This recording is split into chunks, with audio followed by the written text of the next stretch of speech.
Presented by Adi Shakti Films.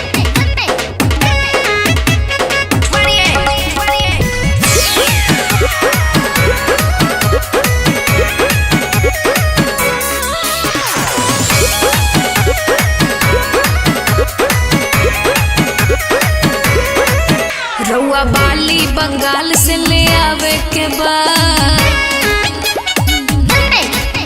हमरा बुढ़िया India हिलावे के बाद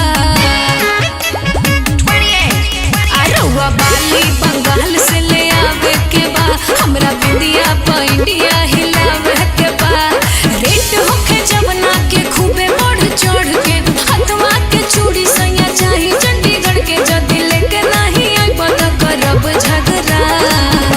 हे धनी हो कि हम ले ले आइब राजस्थानी घाघरा हिलई हो पेन के दिलिया घरा सचो भैया ले आओ राजस्थानी घाघरा हिलई है भौजी दिलिया घरा। तू लोग तो चुपे रहलो।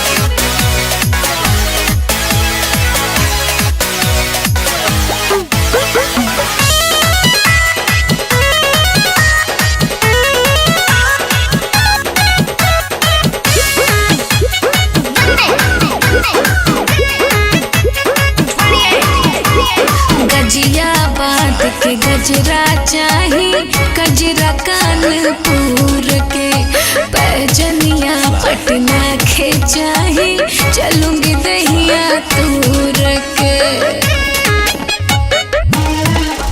ओढ़नी उड़ीसा से आई ओढ़ी लगबू बेबी डॉल पूरा बॉडी गहना से ढक लिहा बन जाई महल। छपरा के छागल बड़ी बनिक लागल देखी के बाजार में भइल बनी पागल आज कहतानी रउआ से लगाई सरा। हे धनी हो का कि हम ले ले आइब राजस्थानी घाघरा हिलई हो पेन के दिलिया घरा कि भैया ले आओ राजस्थानी घाघरा हिलई है भौजी दिलिया घरा।